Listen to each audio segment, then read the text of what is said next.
Wide Family Farm presents The Poop Troop!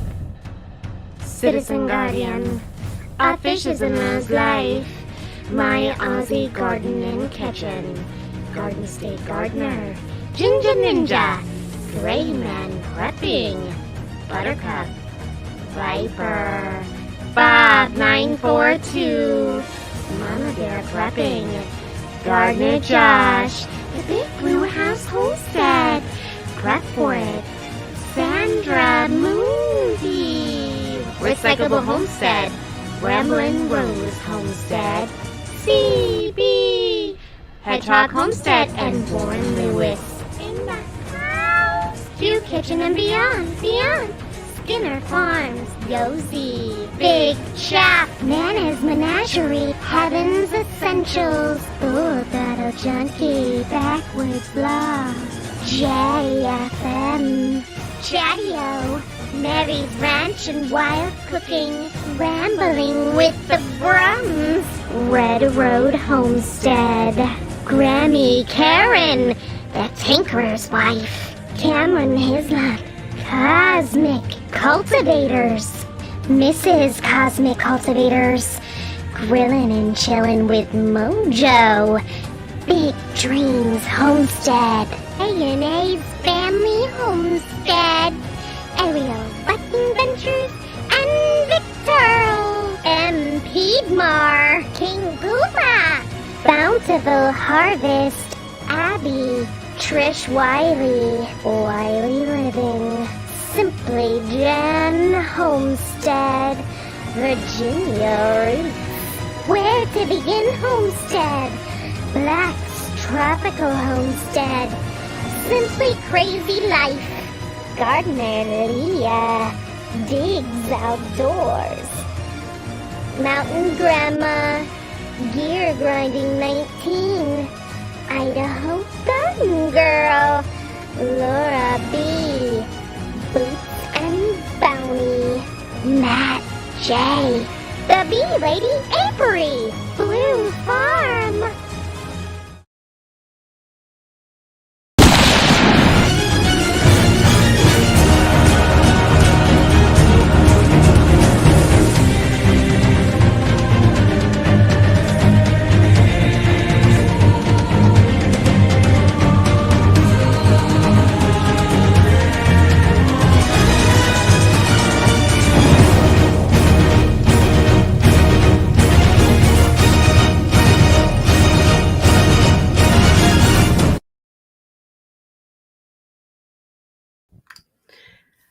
Yes, some people think that intro is totally extreme, but everybody loves it, so we keep it up.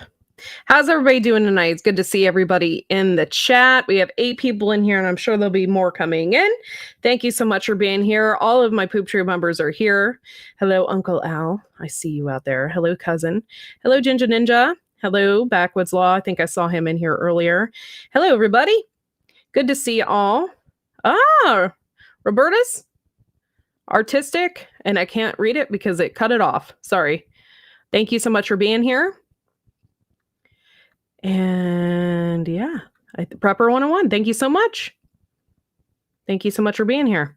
Gardener Josh, hello. Blue Farm, thank you so much for being here.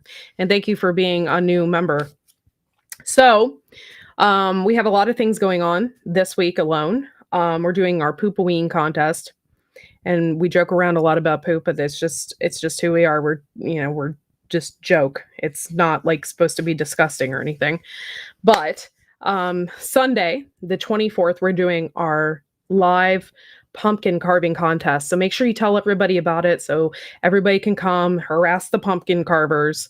We're just going to have a lot of fun, and we have 3 contestants that are going to do this live, and then we have 3 judges who is going to be Garden State Gardener, Viper's going to be a judge, and myself, and we're going to judge them under 3 different categories.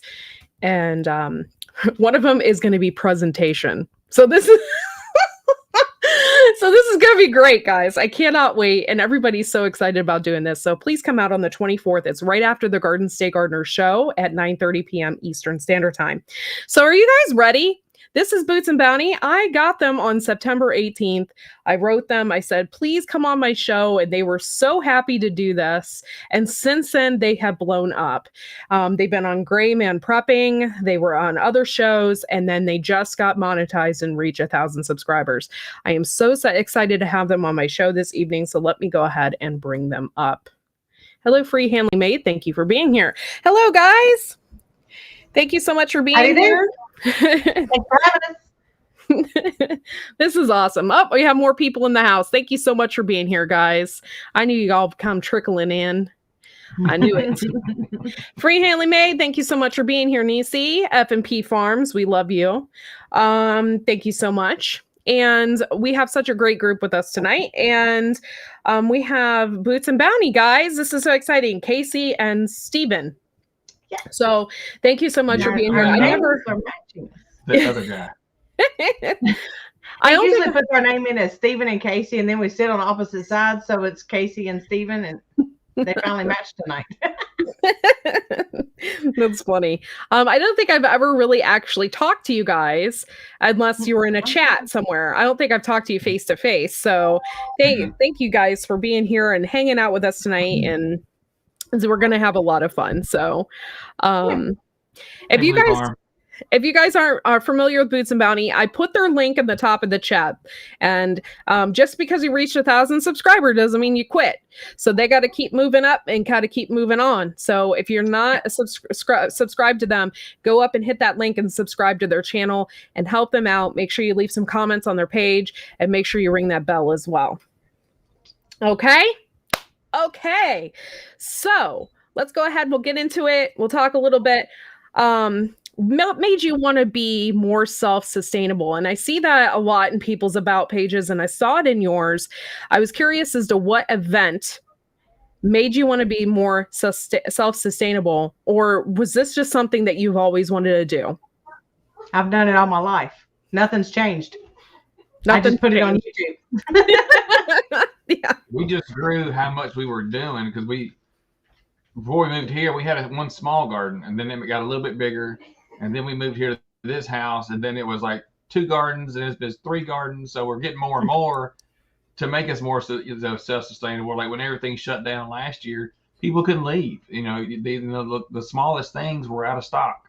Yeah. And so we decided we would start trying to do as much as we can with the room that we have.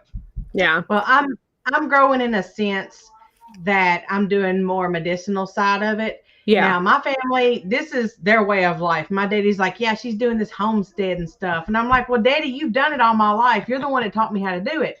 But it's always been just a way of life for him. Right. And that's how I grew up. We've had gardens everywhere. We've had 5-acre fields of watermelons and cantaloupes we would take and go sell. And, I've done it all. I've driven horse and buggy. I've driven tractors. I've done it all.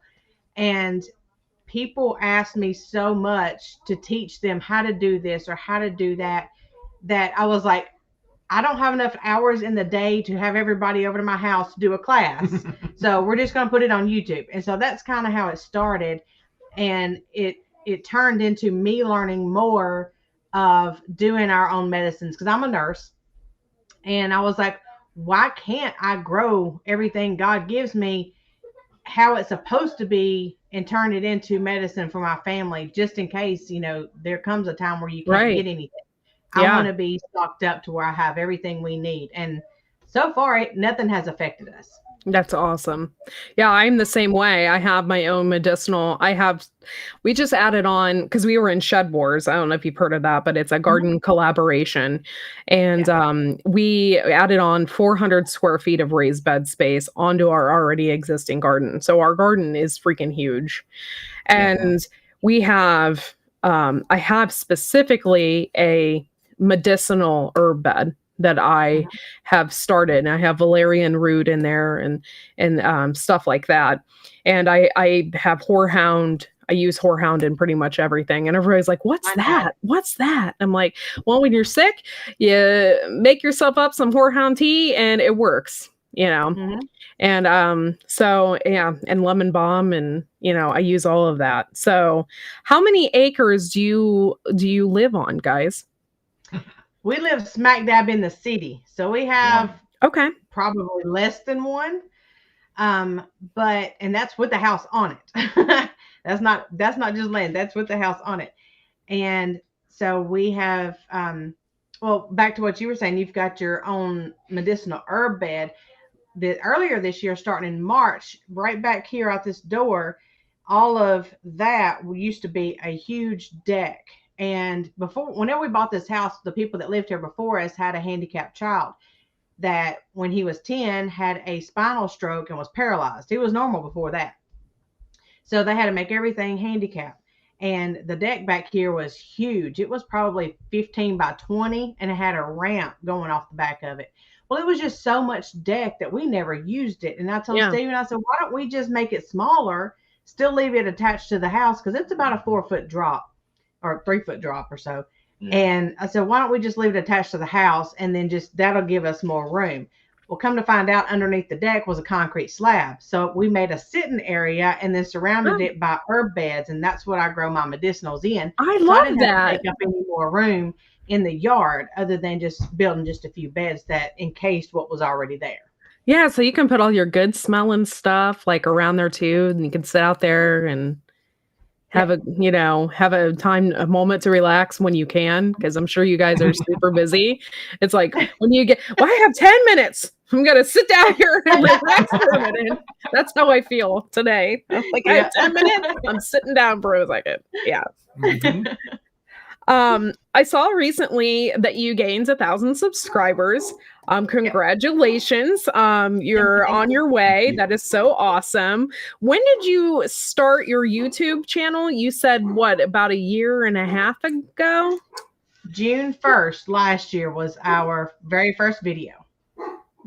Okay. So I didn't see your very first video. What was your very first video about? Do you remember? Yep. I was talking to my tomato plants. I do that too. Oh my gosh, that's hilarious.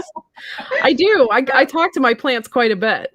Yep. So what it was is I went outside, and last year we had our yellow pear tomatoes, the little bitty ones, on top of a 55-gallon drum in a mineral bucket to hang over the sides and to cascade down so we could walk around them and pick them. Well, I went out for lunch one day, and I was just walking around, and I seen this tomato plant was just like fixing to die, and the rest of them looked good. And I'm like, what is it trying to tell me? So I went inside, I grabbed my phone. Of course, it's in vertical form. I go out there and I'm videoing it. And, it's like, you need to listen to your plants. They can talk to you. They're telling you what's going on. If something doesn't look right, you need to check it out. So I got to investigating and went and got Steven. Come to find out, the mineral bucket didn't have any drain holes in it, so it was drowning. And we stuck the drill in the side of it and put a 5-gallon bucket under it, and it had like 3 gallons of water in it sitting in the bottom. Oh, so wow. after we got it out, it was fine. That's awesome. Yeah, that was my first video. This year I learned a lot about like raised beds, and then actual growing things in pots is way different. Mm-hmm. And I learned a lot this year because of that reason. I don't know what I was thinking. I was like, I bought like on Amazon, you can get those deals where you can buy like 12 grow bags for like $20 or something. So I bought these grow bags. I'm like, I'm going to grow all these peppers. I'm going to have so many peppers. It was like 2 months in, and they looked like crap. They were dying. I'm like, what is going on? Uncle Al's telling me you need more Epsom salts. And I'm like, Yep. okay. I'm like, I'm doing that. All of a sudden they perked up and we got peppers on them, but it's too late. It's like Yeah. the frost date is like two weeks away. Yeah, I'm like, I it got is. peppers growing on them, but the ones in the raised beds did great. It's just I wasn't ready for Yeah. container gardening, and when you're in Shed Wars, you have to do something in a container. Yeah. And so, but I'm I mean, still they picking survived, but they didn't look so hot. I'm still picking stuff out of the garden. I'm like, y'all need to hurry up and quit so I can get my lettuce and stuff out. Yeah, my lettuce, my cabbage is doing great, and my butternut squash, it was like Little Shop of Horrors out there. Like it just took over everything. I ended up getting like 10 butternut squashes. I still have some on the vine, and it's just like all over the place. It reached into my peppers, up over my raspberry bushes. I had it growing out into the back field, and my chickens came, and my husband's like, "Oh, I wanted to grab that butternut squash real quick." And we go look, and it's hollowed out because the chickens hate it. I was like, well, you shouldn't have left it out there in the field. You should have like kind of winded it back in, but they thought it was good too. Yeah. What exactly is your grow zone? 7B. 7B? Okay, we're in 6B, so it's not too far off. Okay, so what makes your family different than every other YouTube family out there? What do you guys do that is different?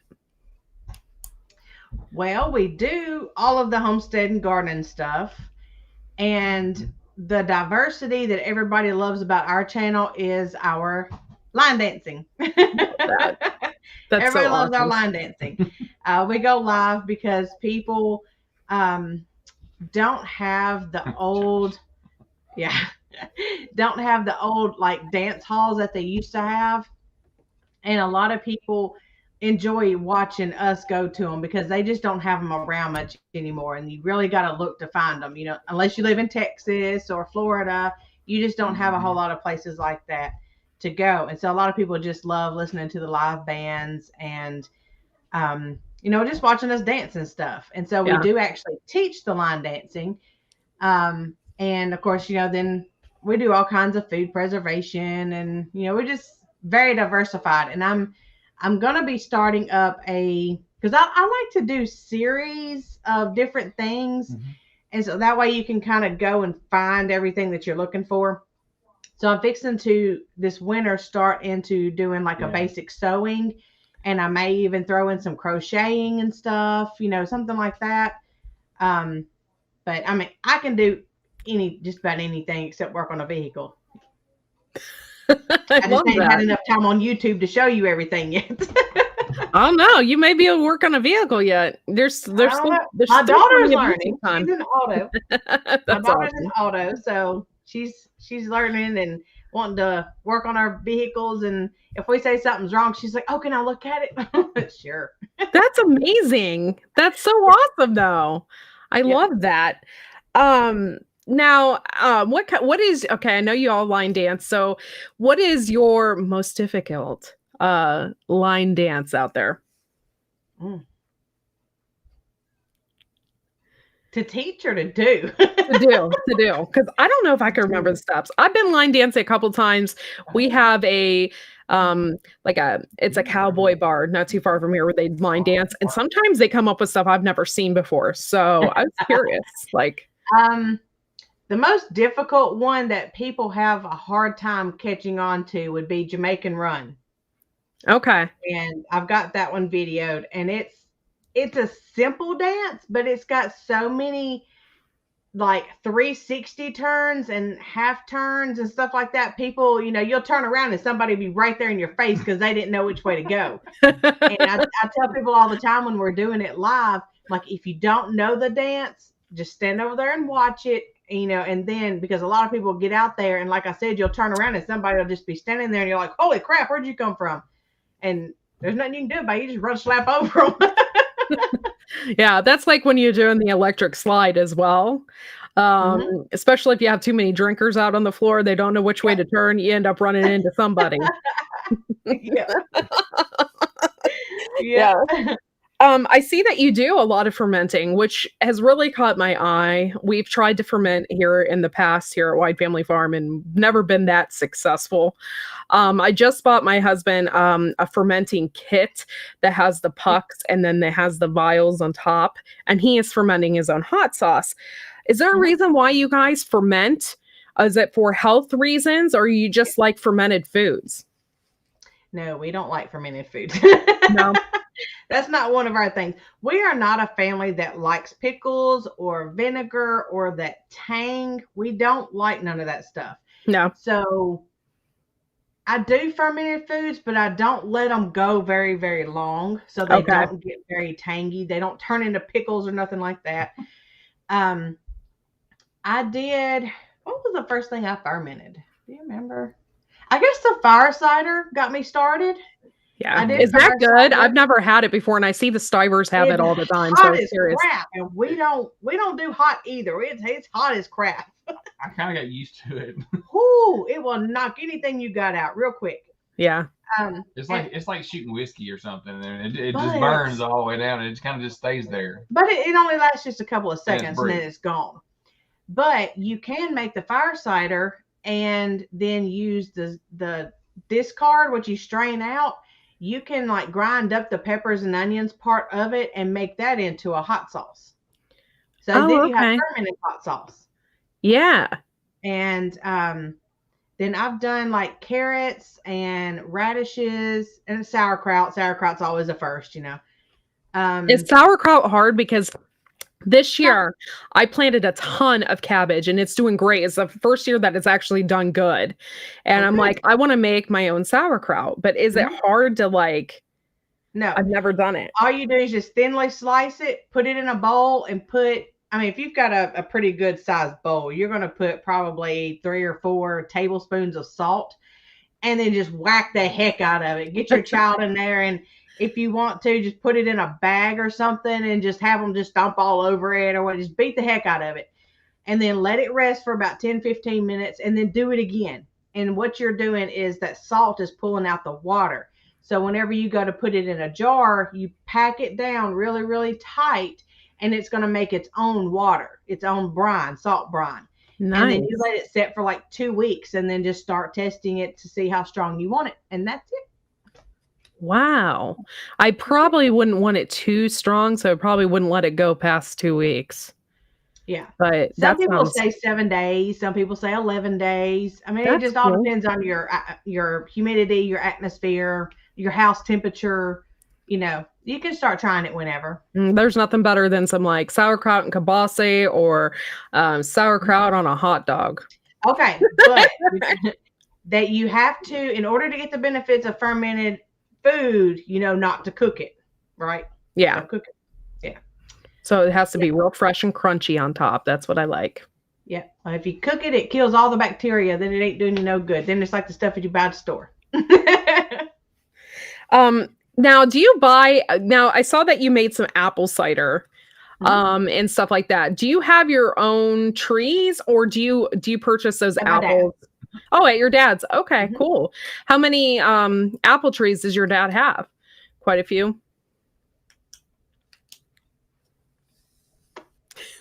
4, 5. I'll say 4. 4 or 5. 3 to 5. Oh, cool. So he started all the fruit trees and stuff years and years ago, and he's always had the apple trees where they're at, and then he's got figs and pears and peaches, and he grows grapes and turns them into a fermented kind of drink. A very, very healthy fermented drink. Yes. That's awesome. That's great.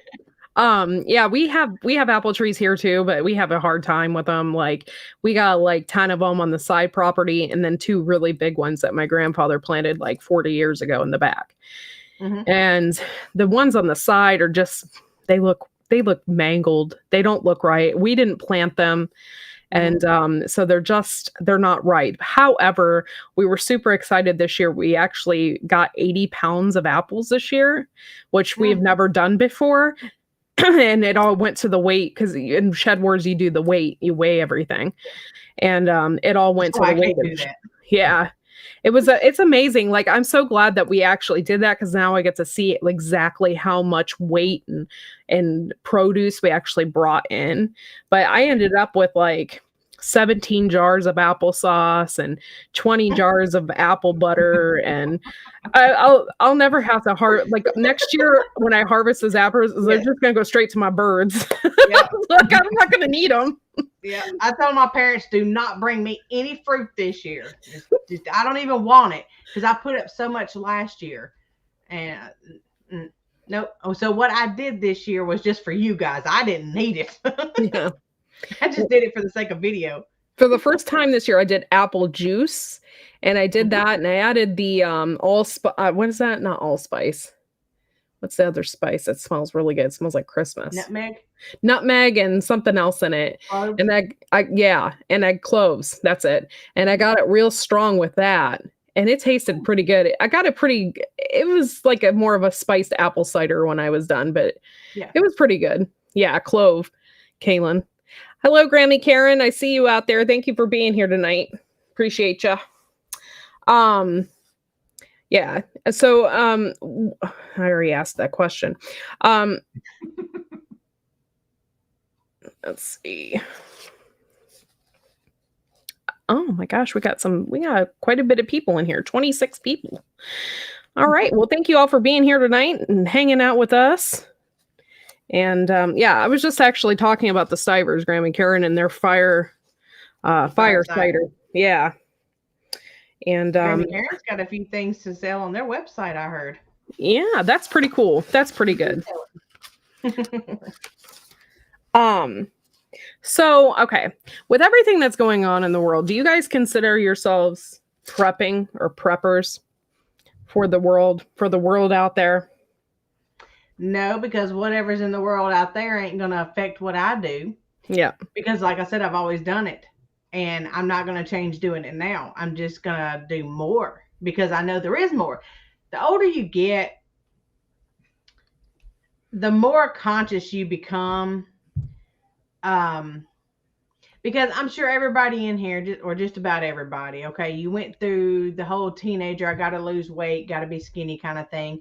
And then you started having babies, and, you may have gained some weight, if you're not just a stick figure, may have gained a few pounds having babies and all that. And then, you wanted to work out and go to the gym and get healthy and all that stuff. Well, you probably didn't really get into learning a whole lot about getting more natural and more healthy until about your 30s.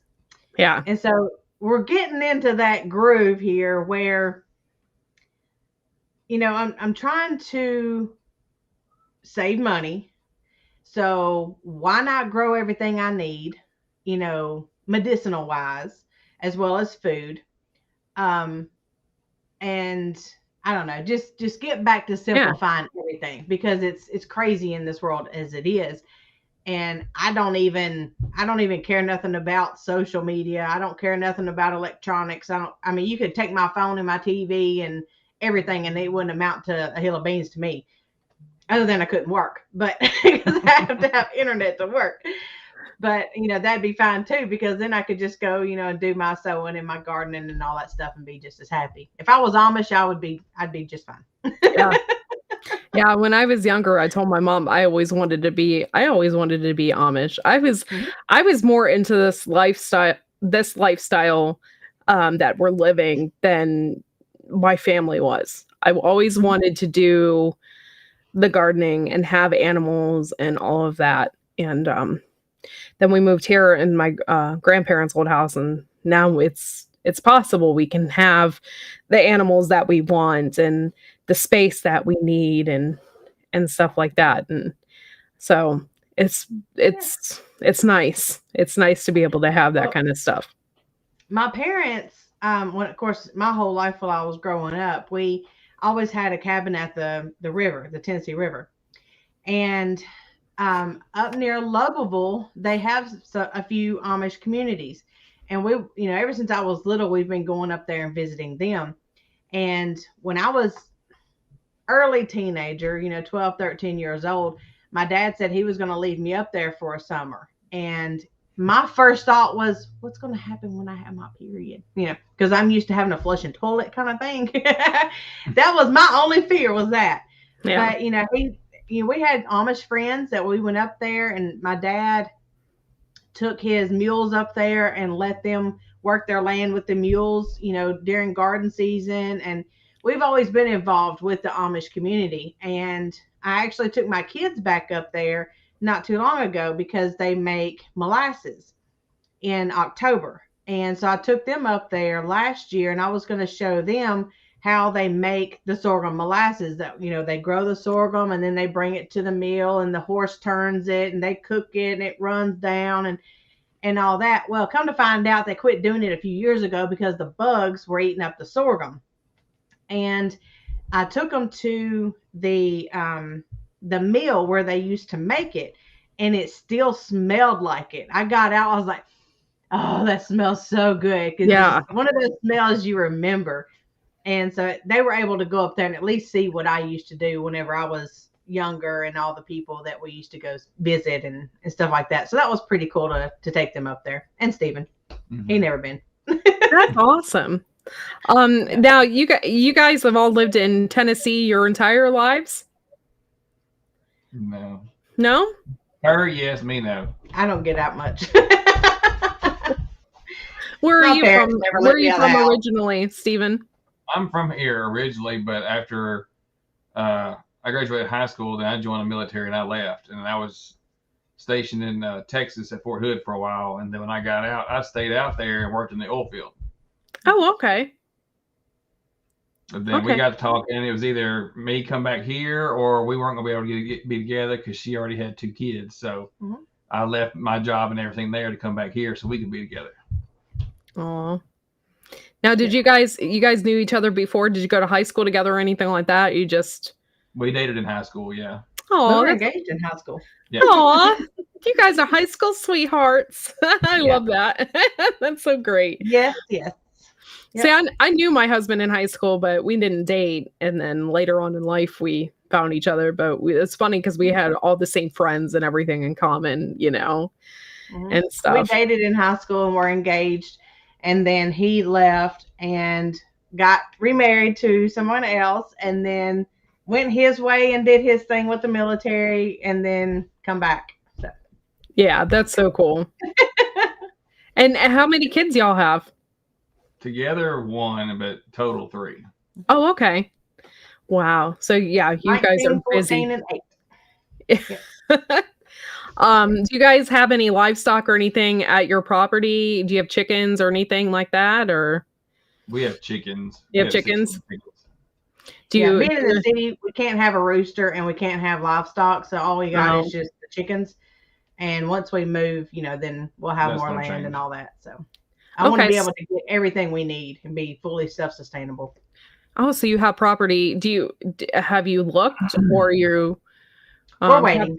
You're waiting? Okay, yeah, because right now is not. We're trying to look around, and I'm finishing school. I'm supposed to be finishing up this December, and I'll graduate with my bachelor's. So nice. That's what he was in there doing. That's what I was doing. I had a Zoom meeting with my class, so I had to do that first. And I was like, all right, we got everything done. Y'all want to sit around and BS? I'm done. I gotta go.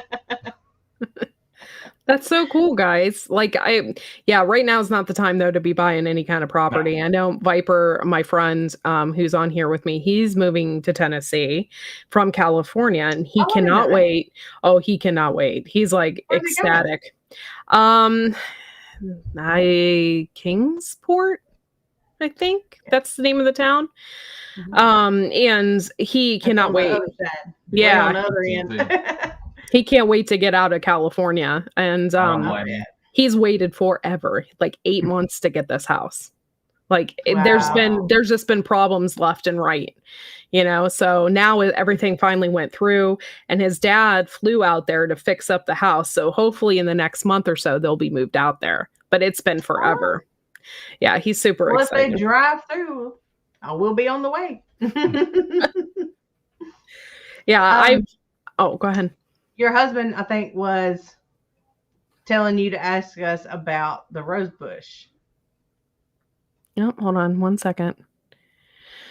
Yeah, he recently changed his name to King Booba instead of Courtney's husband. Ask her about the rose bush. Okay. So what about your rose bush? It has golden roses. No. Nice. He wishes. Oh no, it was then. When we dated in high school, there was a rose bush at my mom's house, and then being the romantic or whatever, I would cut her roses and take them to school and give them to her, so she was able to show them off and look what my man got me kind of deal. And He picked the thorns off and everything. yeah, Aw. thorns and all that. I wasn't gonna push my luck that way. Well, then time passes on and all that. Well, then comes time, my mom's like, this rose bush is in my way. It's just needs to be. I'm gonna dig it up. If you want it, come get it. If not, it's gonna die. And that was the same bush that I used to pick the roses from her, so that was her bush. So we went and dug it up and brought it to our house and replanted it, and so we have that same bush still going now at our property. Oh, that's cool. And is it like it's an old fashioned rose bush? So it has it's like is it like red roses, like dark burgundy? No, it's Tropicana, ain't It's it? a Tropicana, so it's like a Tropicana. coral, this pink color. Yeah. Aw, that's so cool. Yeah, That's really cool, guys, because I've always my entire family at one point in time lived on my road here, and my great grandmother's place is like just down the street where she used to live, and she had a ton of flowers and plants and stuff, and I think that's kind of where I got my love for it. And she has a bunch of, the woman that lives there now has a bunch of those old like fashioned like rose bushes that have been there for like 50 years. And I've always wanted to get a piece of it because they say the older fashioned roses are nothing like the newer ones that you get. Right. And so I've always wanted a piece of it. And just go there and ask them. yeah, I think I'm going to do it here soon. Or maybe do it in the spring or something, but yeah. So now I'm going to open up the chat. So if anybody has any questions for Boots and Bounty, feel free to ask those questions, and it'll be. Oh, Grandma Karen said she's always heard that too. Yeah. Oh, that's what I was going to say. My grandmother always grew flowers. She grew all the flowers, and she would always do the cut arrangements for church and all that. And then my dad always did the vegetables and all that. My mom did all the preservation, and so I've gotten a taste of a little bit of all of it, growing up in it. Where do you see your homestead in 5 years? Wherever we buy land. Not here. We know it's not going to be here, and we know we want a minimum. We have a minimum amount of land that we would like to have, and that's probably a minimum of 10 acres, but we'd like more than that if possible. Yeah. So we have room to grow all we want, and then have the livestock that we want, and be more self-sufficient than we are right now. Yeah. I have goals too. I want to grow like at least I want to grow at least 50% of my food. I would like to.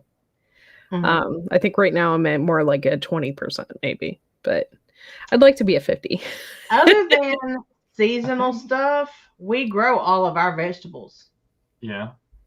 In some form or fashion. Either with us or her dad or her cousin, because sometimes one grows this and one grows that, so not everybody's growing the same thing, and you can kind of share the crops between family members. Yeah, I do have a cousin that has a field, and so he does like a lot of okra, a lot of corn. We do potatoes up there. Mm-hmm. It's kind of the big mass one harvest kind of thing. He's got that kind of area, and we just kind of swap around, and do some crop sharing and all that. So trading out this, that, and the other. Gear Grind in 19 wants to know what your favorite vegetable is to eat and grow. Well, it's a 2-part question, then answer it in 2 parts. What's yours? My favorite vegetable? Now that he's a big boy and started eating vegetables last year. She said I finally grew up and I'm eating real food. I think it'd probably be the tomatoes. because you can do so many things with it, whether it's a salad, or you're slicing it for a sandwich, you're doing this, and there's so many varieties. Kind of pick up what you want. Like we got these. Well, there's quite a few varieties behind us, but the yellow pears have been our favorite this year, and the Cherokee purples. Yeah, that's my husband's favorite is the Cherokee purple. But next year we've got a bunch of different stuff we're going to be growing. Yeah. So we're going to see if we get new ones next year. We may have new decisions. Yeah, we're normally like heirloom people, but the last couple of years that we planted the Amish paste tomatoes, they have like succumbed to blight and stuff. So we're considering trying to find a hybrid out there that would, kind of not have those same issues that we could grow, because this year they fizzled out on us. I mean, we did end up growing, I think we ended up growing like 200 pounds of tomatoes this year, which is great, but it could have been more. We could have still had tomatoes on the vine actually right now if they wouldn't have had that blight. I do. Yeah, ours is still. I do. It's still early treats are still going strong. And they're still producing. They come back with a vengeance, and then those yellow pears, they took over the whole end of the garden. Where are you focusing at geographically wise? With your minimal, like minimal amount. We would like to stay probably in the West Tennessee area. Yeah, we're gonna stay in West Tennessee. You can't beat it. But on the southern side. Yeah. We're not going up north because they get too much snow. Even an hour away gets way more snow and cold than what we want. And we're not rocky. We're not, in the. We're not clay. We're not in the clay like in Middle Tennessee and Kentucky. That a lot of clay. We don't have that. We're right there in the middle. Where if you go any further east, you go one way. If you go back towards Arkansas, you get in the mountains. You go back the other way. So we're kind of right where the sweet spot is. Diggs Outdoors wants to know if you use any machinery, and if so, if you do, what do you use? We don't have enough room for machinery. No, machinery is us, if that counts. And it's hand tools. And the kids, we all hand tool it, but it's all small. We have a lot of garden beds, but they're small garden beds that, it's easier to get into. We've tried to change it up, change some of the fencing up so we can get in and out of the beds easier instead of having just one entrance for the whole garden. And then we have the smaller medicinal beds out back, and then we did the medicinal beds out front, and we did that instead of landscaping. Yeah, I'm excited about the front beds. They've done really good this year. Oops. So everything is, hand tilled, hand worked, and everything. We've got some of the little twist aggregators kind of thing. And that's all we use to just break up the dirt. Because if you've been around with us long, we use cotton gin trash for our soil. We don't use anything specific. It's all free. Everything we do is free, except for the little bit of fertilizer we do buy. But that's only if the cotton gin trash is over a year old, because it's so rich that we don't usually use fertilizer on it until a little bit later. But the front flower beds, when we moved here, we tore up all the bushes. Being in the city, everybody grows box bushes, box shrubs, holly bushes and stuff. And so we ripped all of that out, and it's been bare for about 5 years. And then I told him, since we are utilizing growing the medicinals in the herb beds out back, why don't my first idea was to grow it on the side of the house between our house and the garage. But I was like, well, it doesn't get that much sun. And he said, well, we're going to be doing the flower beds out front, so let's just go ahead and do them. So we got those ready. And I said, well, why don't we just start growing stuff out there? Grow pretty stuff out front. And so this year we grew a lot of the flowering mints. We grew like the hummingbird mint and the catnip and basil. I did purples and green basils out front. I did mullein and yarrow and chamomile. Feverfew died. Hey, we still but I tried. Still did it. So a lot of my medicinals are out front that will reseed, and the amaranth, to throw a little pink in there. But those will reseed or come back every year, and they have a purpose. I don't grow anything that doesn't have a purpose. And yes, I do grow marigolds. I grow marigolds under my tomatoes. And we only had one tomato hornworm this year, and it was on the peppers. Oh, So it wasn't even on my tomatoes. nice. I did not have not one insect except the little stink bugs that we have now. Everybody's got those right now. Yeah, but they're not bothering anything.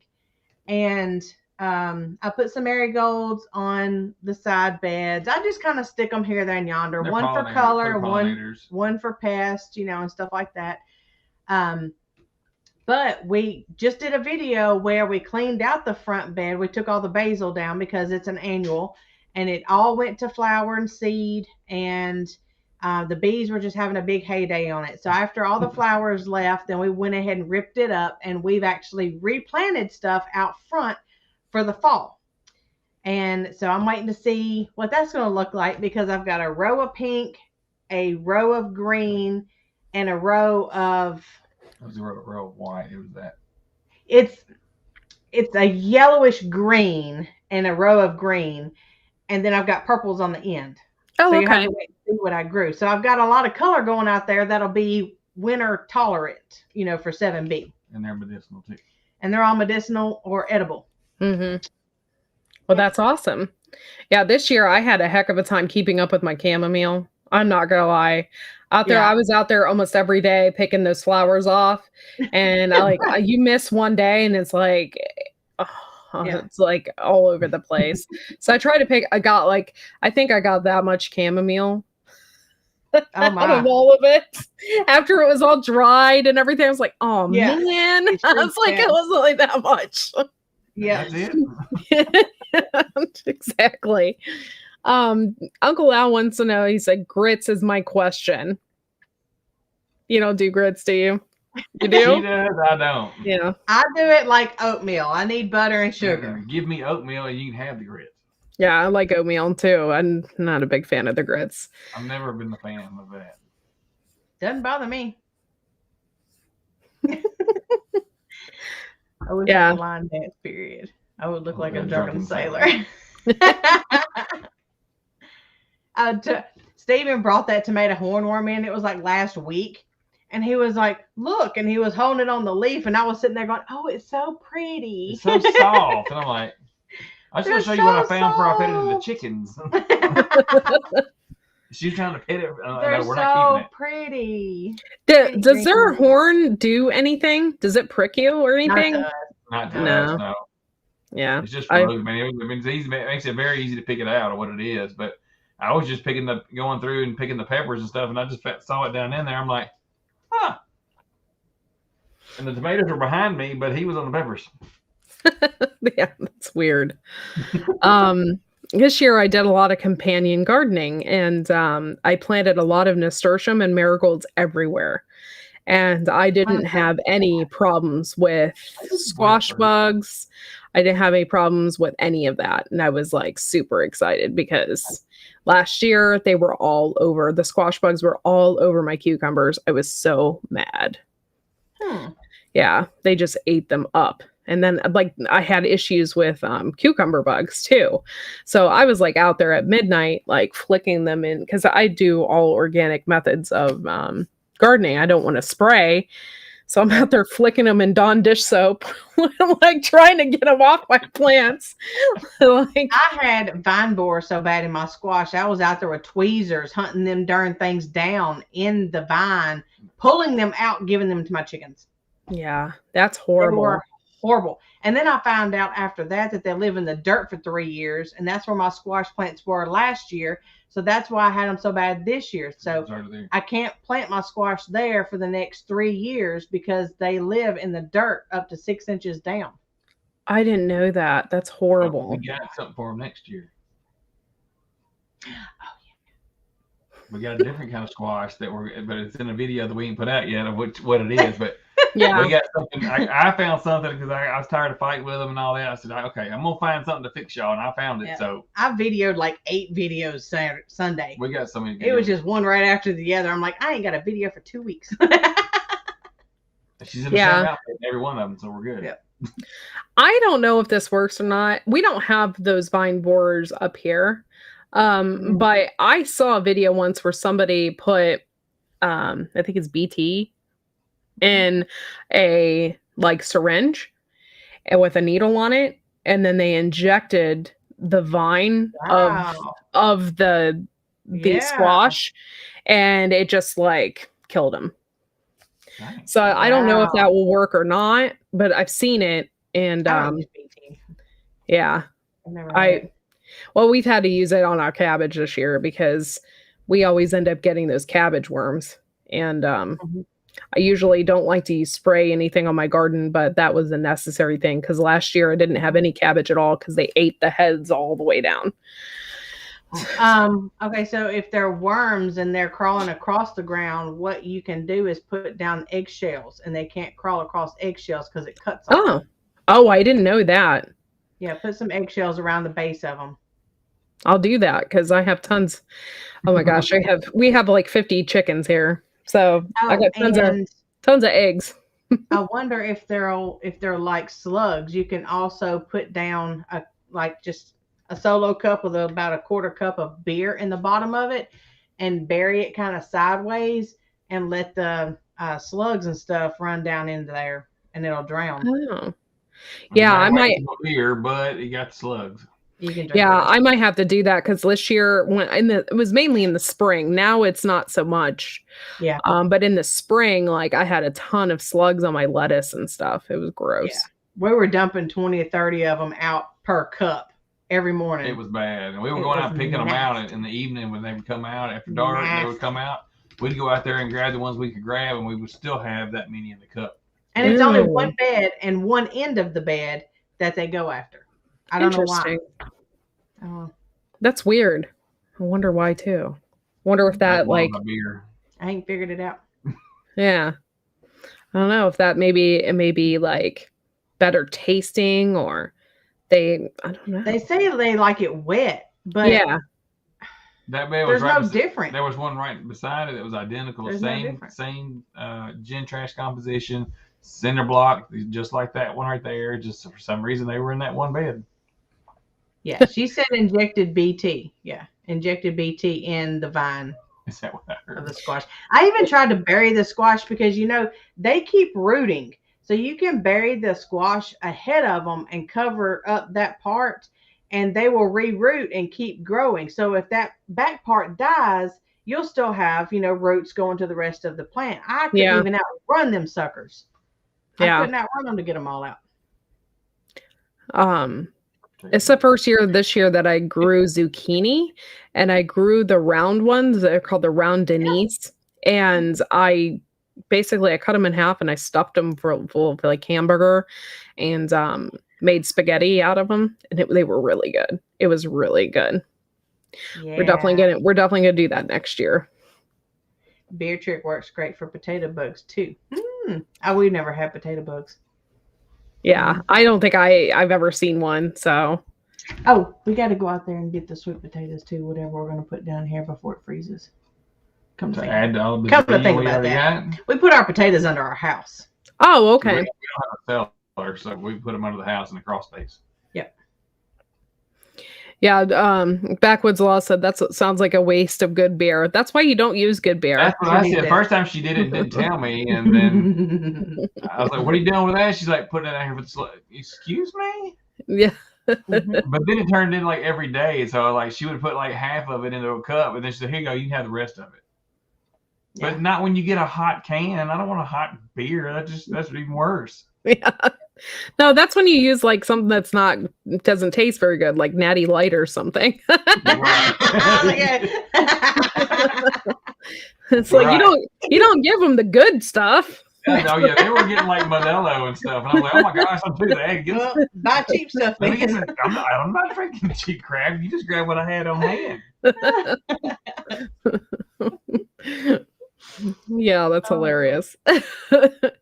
Thank you, Christ is the Answer, for supporting Wide Family Farming coming in. We appreciate you. Well, did she have to sleep on the couch that night? No. Could she get your good beer? She took my food, so it's kind of a double-edged sword. How far do you want to push the issue? Now, he was surprised about the next morning whenever we went out there and and I showed him what happened. Y'all can see it on the beer sluggo video back earlier. I think it's about Get the skankiest beer. July-ish, something like that. And yeah, you can see all the slugs down in there. It's so nasty. Yeah, those are gross. Yeah, any bug in the garden is gross, but slugs and stuff just get real gross. Like, especially in beer, they get gross. Somebody LP's question. LP's asking me, how did I get so good at the riddles and trivia? It took her 3 weeks. To win, but I kick butt. But we do riddles and stuff right here a lot too. So the kids have Logan's. Each kid has found this joke book, so there's always these riddles in here, and most of them I've already heard. Most of them we've already heard from one kid to the next kid to the next kid. Logan's like, "Oh look, I found this joke book. Let me read this to you." We're like, "Dang, he found the book." And then we have to say, "I don't know," and we really know the answer. Right. We've already heard it 1,000 times for the previous kid, and then the previous kid. Yeah. We think we had it good. I guess I just got to get rid of it, but eventually they all seem to find it one way or the other. Hey, Black's Tropical Homestead. Thank you so much for coming in. I'm so jealous of them because they can grow like all those cool fruits. Like up here, all we can do is like just your basics. Yeah. Bananas and stuff. Yeah. But she said the bananas down there ain't like you buy in the store. Dude, they're way better. Some, yeah. That's what they said. Some varieties are, yeah. Some you don't want to eat. The flavor was a lot sweeter. Mm-hmm. Yeah. I think that's super cool. I would love to be able to do that, but that's not in the cards for us. And we just have apple, pears, cherry trees. I've just about grown year round. Last year we did. We just got tired of eating the same stuff. But I've pretty much grown year round without really any kind of assistance, like protection kind of thing. Nice. We just had to cover this stuff with that trampoline cover we did last year. We did make a low tunnel last year with the trampoline, but that was for last spring, wasn't it? What was it? That was last spring. But we had that big snow that everybody had, the freak snow this past winter. We didn't cover anything up. Our lettuce and everything was 12 inches under snow, and it was fine. I'm like, heck, we're covering it up. Yeah, as long as it doesn't frost, it could snow on your stuff, and it'd be okay. But as long as it doesn't freeze. And lettuces, cabbages, carrots, all your root vegetables, all that kind of stuff, they love the cold weather, and they even taste better that way, too. Yeah, because it stores the sugar in the bottom. And that's what I did back here in my herb beds. I pulled up the lemongrass, and I'm attempting to bring the lemongrass inside to save it, but I'm about tired of it, to be quite honest. I'm about tired of moving them in and out. I'm about tired of them big old things. But I pulled them all out, and I replanted with carrots and spinach and Swiss chard and stuff to kind of keep the greenery going. And the color from the Swiss chard, I got rainbow chard. Yeah. So I'm excited to see what that's going to do. It's all coming up. They're about 3 or 4 inches tall. Oh, that's really neat. That's really neat, guys. Yep. I'm anxious this year. I've tried a little garden experiments. One was carrots, and I planted those in August. I'd never done fall carrots before. So I'm going to leave them in the ground in the wintertime to see what the difference in taste is. To see if they're sweeter. It did not go well for ours. You planted it in August. When did we plant ours? We may have planted a little bit later. Ours didn't get ready until like March, April. Yeah. Something like that. And them suckers were so woody. Oh, really? Because they were just too old. They were too woody and done split and just. They were nasty. They were bad. I'm like, I ain't doing fall carrots again. I'll do them in the spring. The chickens ain't good. Yeah, that's not good. That's not good. I'm hoping that they do it, but they might not. We did a carrot challenge in February, and we just might do the carrot challenge again this next year, is who can grow the longest and the biggest carrot. F&P Farms, they were in here. They were one of my winners. Well, we were late on that. We were going to grow the biggest carrots, and they just kept dying or something happened to them. And then finally, my husband picked them. It was way too late. I think the cutoff date was July 1st or something for the competition. And my husband pulled them out in August, and we planted oxheart, and they were literally this big. They were like the biggest carrots, but we just needed like one more month, and we probably would have got it. But they were like the biggest carrots I think I've ever picked. It was so cool.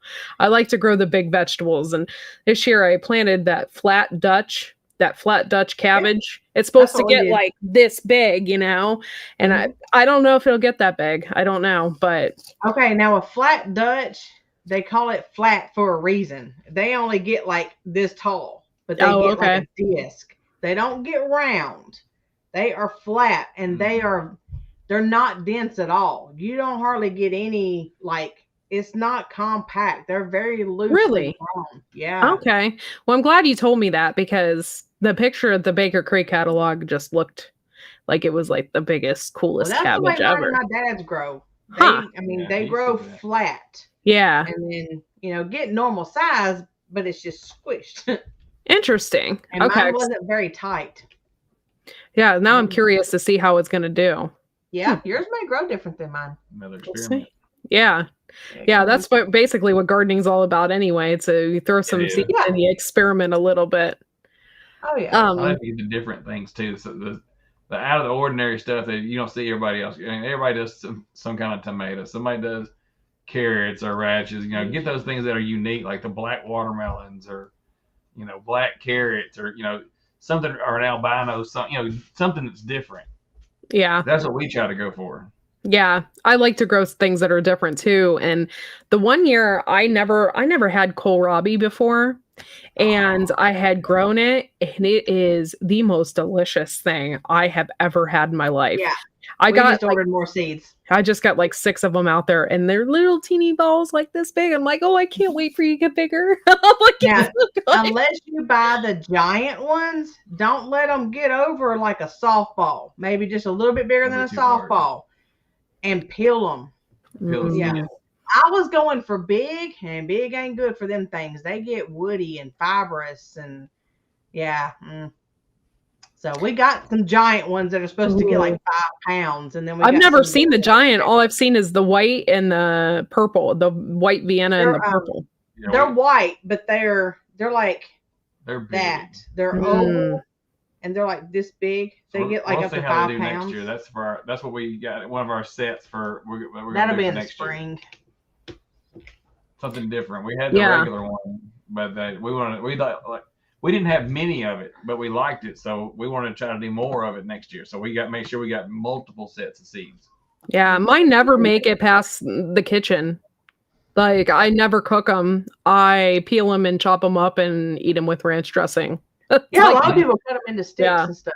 Yeah, I've never cooked it. Never. It never makes it that far. Yeah. We cooked ours. We did it like zucchini fritters. We did zucchini and kohlrabi together. That was good. Oh, that sounds good. I got a video on that. I'll have to go over there and take a look at that. I saw some of your videos, but I haven't seen all of them. So we just hit over 300 videos. Good luck watching all of them.